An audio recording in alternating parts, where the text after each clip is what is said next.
जय गजानन, जय श्रीमन नारायण, जय आदिशक्ति माता। प्रिय भक्तों, हमारे इस चैनल पर ज्येष्ठ मास महात्म्य कथा अध्याय 16 तक श्रवण कर चुके हैं। आइए आज ज्येष्ठ मास महात्म्य कथा अध्याय 17 को श्रवण करते हैं। बहुत समय की बात है, एक राजा रानी नगर में रहते थे। रानी सुंदर, सजग, सती, पर व्रत नहीं करती। राजा था बहुत दानी, प्रजा का सुख, नगर शांत, लेकिन रानी का मन धन में सुख नहीं पाता। गुरु बृहस्पति देव बोले, रानी को देंगे शिक्षा। वेश बदल कर बृहस्पति देव नगर में आए। एक साधु का भेष लिया। संध्या का समय महल पहुंचे। रानी से मांगी भिक्षा। रानी बोली, कुछ नहीं है।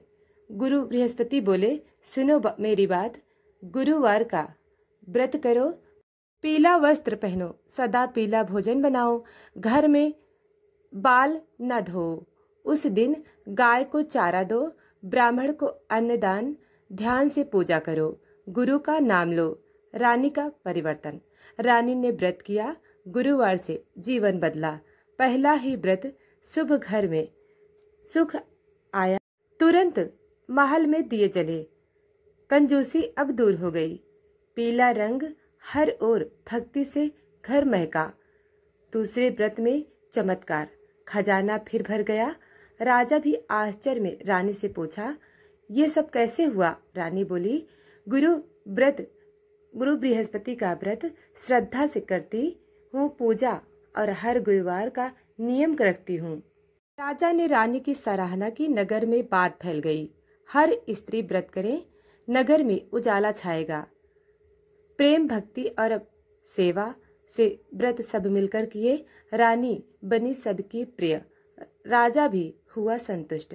प्रजा ने भी सीखा।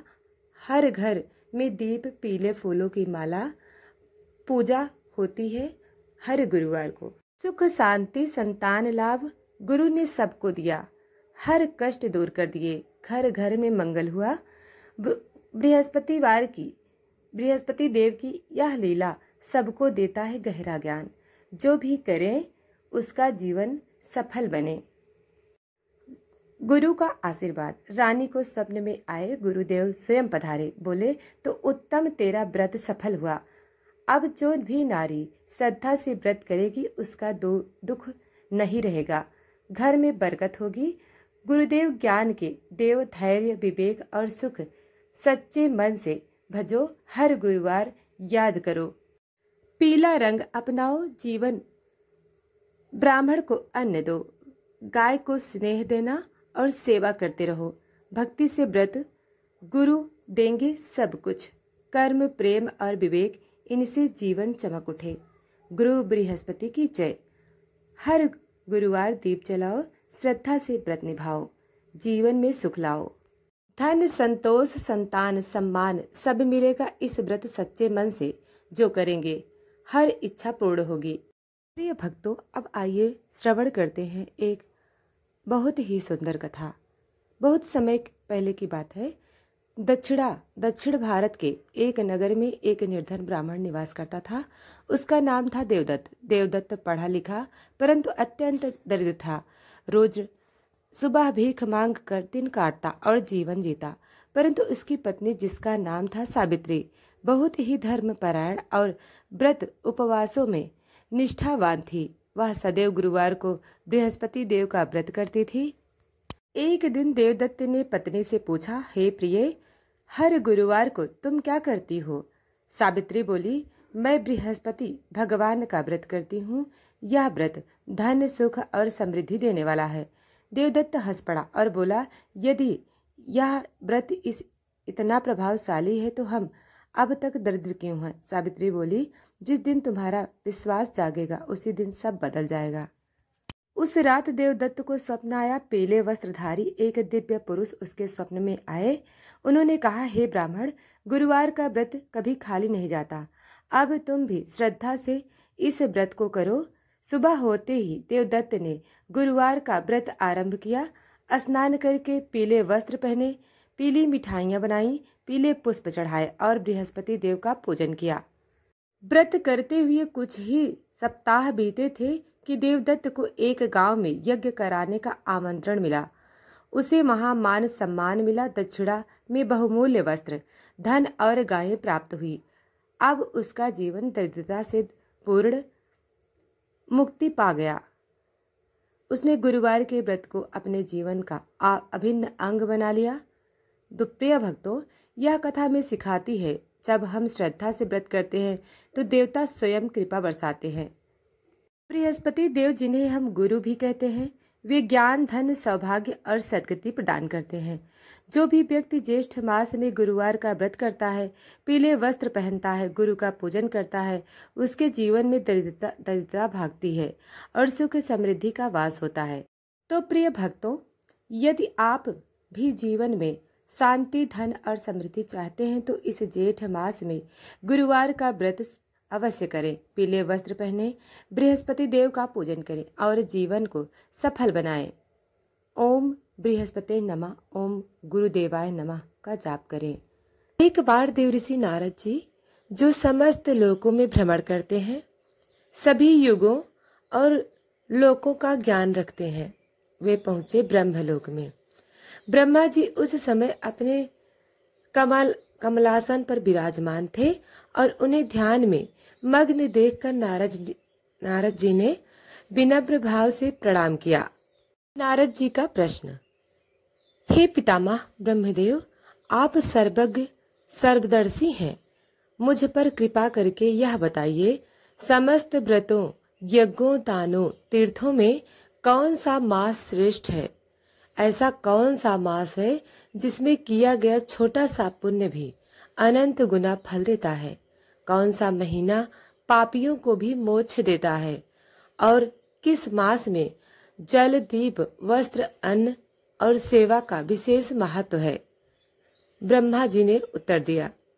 ब्रह्मा जी मंद मुस्कुराए और अपने तेजस्वी वचनों में कहा, हे नारद जी, तुम बहुत ही उत्तम प्रश्न पूछे हो। सभी युगों, सभी लोकों में जो मास सबसे श्रेष्ठ है वह है ज्येष्ठ मास। यह महीना देवताओं का प्रिय, पितरों को पूज्य और मनुष्यों के कल्याण का कारण है। इसे ही ज्येष्ठ महात्म कहा जाता है।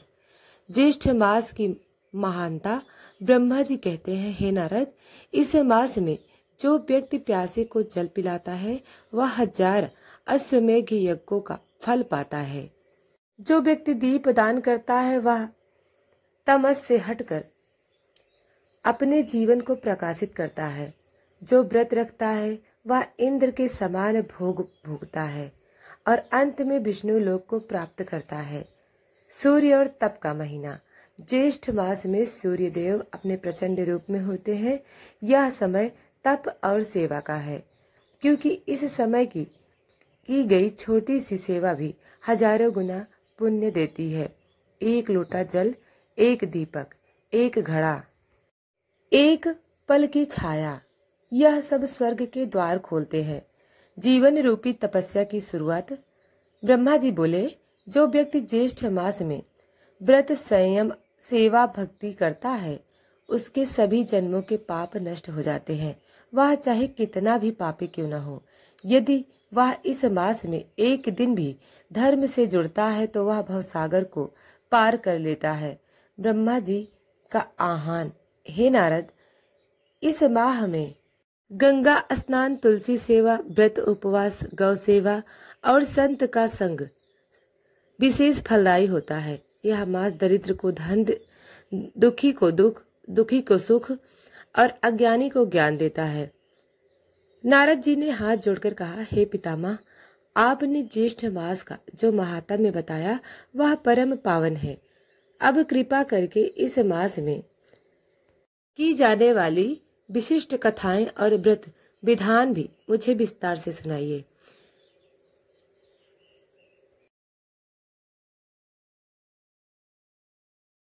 ब्रह्मा जी ने कहा, हे नारद, अब मैं तुम्हें प्राचीन काल की एक अत्यंत पुण्यदायक और सत्य कथा सुनाता हूँ, जिससे जेठ मास की महिमा पूर्ण रूप से प्रकट होती है।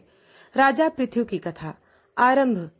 बहुत प्राचीन समय की बात है। स्वयंभू मनवंतर में प्राचीन भारतवर्ष में मालव देश नामक एक पवित्र स्थान था।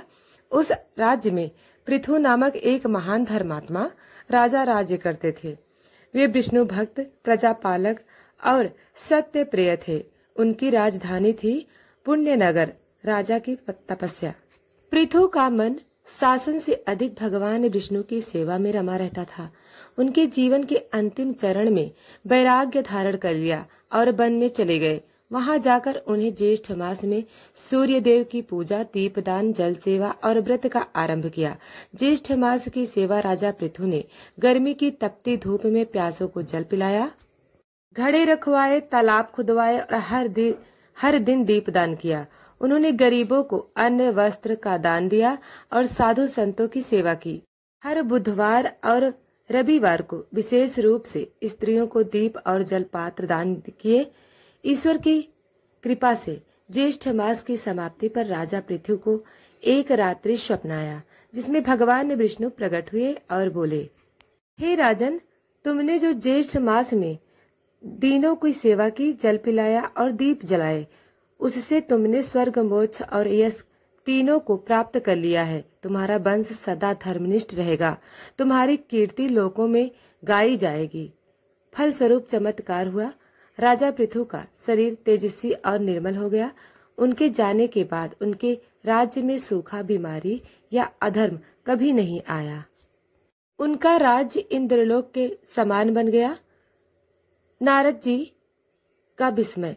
यह कथा सुनकर नारद जी अत्यंत विस्मित हुए और बोले, हे ब्रह्मदेव, एक मास में इतना फल, यह तो चमत्कार है।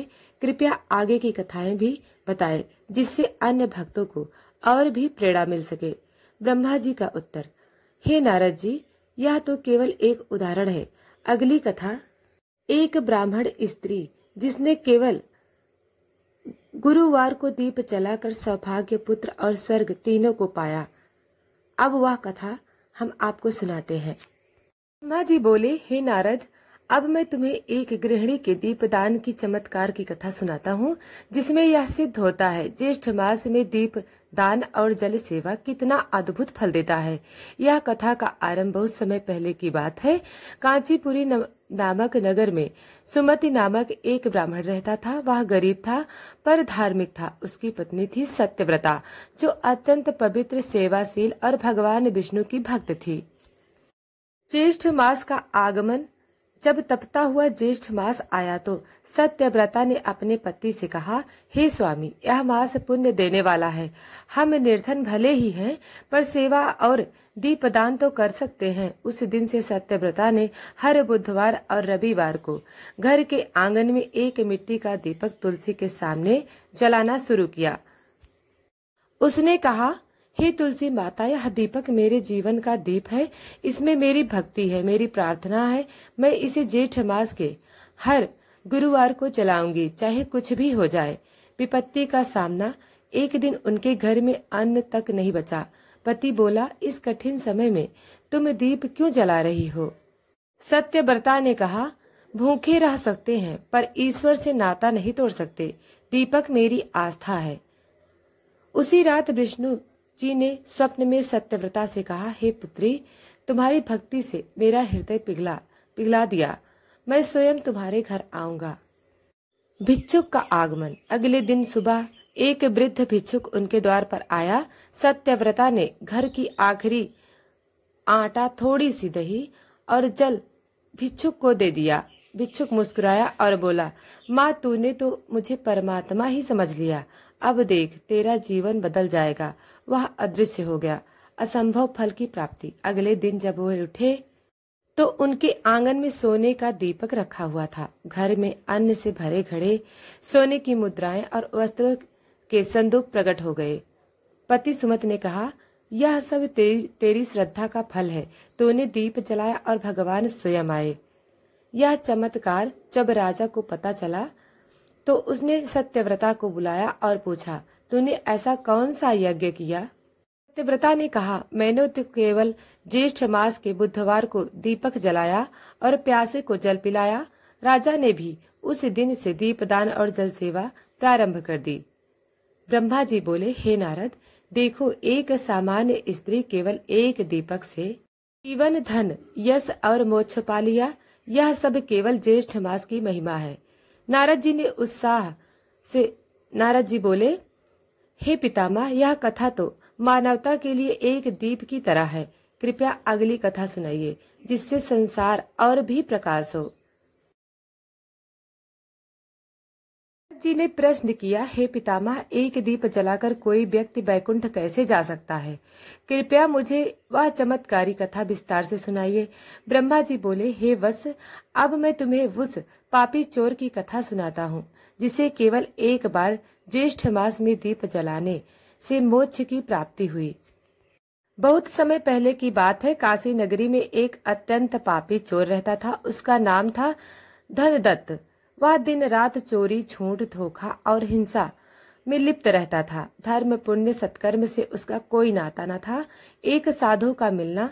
एक दिन वह एक महात्मा साधु के संपर्क में आया। साधु ने कहा, हे वत्स, तू जीवन भर पाप करता रहा है, पर यदि एक बार ज्येष्ठ मास में दीप जलाकर भगवान विष्णु को अर्पित करेगा तो तुझे आश्चर्यजनक फल मिलेगा।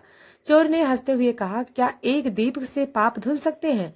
साधु बोले, विश्वास कर, एक दीप तुझे नरक से निकालकर स्वर्ग पहुंचा सकता है। संध्या का समय था। बृहस्पतिवार का दिन था। चोर ने पहली बार एक तेल का दीपक तुलसी के नीचे रखकर जलाया और कहा, हे ईश्वर, मैं नहीं जानता भक्ति क्या है, पर यदि यह दीप मेरी आत्मा का कोई कोना प्रकाशित कर दे तो मुझे मार्ग दिखाना। उसी रात उसके मन में अशांति उत्पन्न हुई। उसे अपने अपराध याद आने लगे। विष्णु जी का स्वप्न दर्शन। उसी रात विष्णु भगवान उसके स्वप्न में आए और बोले, हे धनदत्त, तेरे जीवन का अंधकार उस एक दीप से मिट गया। तू अब धर्म के मार्ग पर चल। अगले जन्म में तू राजा बनकर जन्म लेगा, फिर अंत में वैकुंठ धाम को प्राप्त करेगा। चोर उठकर विलाप करने लगा। उसने अपने सारे पाप छोड़ दिए। साधुओं की सेवा, गरीबों की सहायता और भगवान की भक्ति में जीवन अर्पित कर दिया। मरणोपरांत फल। जब उसका अंत समय आया तब स्वयं विष्णु दूत आए और बोले, हे पुण्यात्मा धनदत्त, चलो, अब तुम वैकुंठ लोक में निवास करोगे। तुमने ज्येष्ठ मास में उस एक दीप से हजारों जन्मों के पाप धो डाले। ब्रह्मा जी का निष्क्रय। हे नारद, देखो, केवल एक सच्चे भाव से जलाया गया दीपक कैसे चोर को संत बना देता है। यही है ज्येष्ठ मास की शक्ति। नारद जी ने पितामह से बोले, हे, यह कथा तो पतितों के लिए जीवन में नया प्रकाश लाने वाली है। कृपया अगली कथा सुनाइए। प्रिय भक्तों, आज की यह कथा समाप्त हुई। हम आगे की कथा कल सुनाएंगे। धन्यवाद।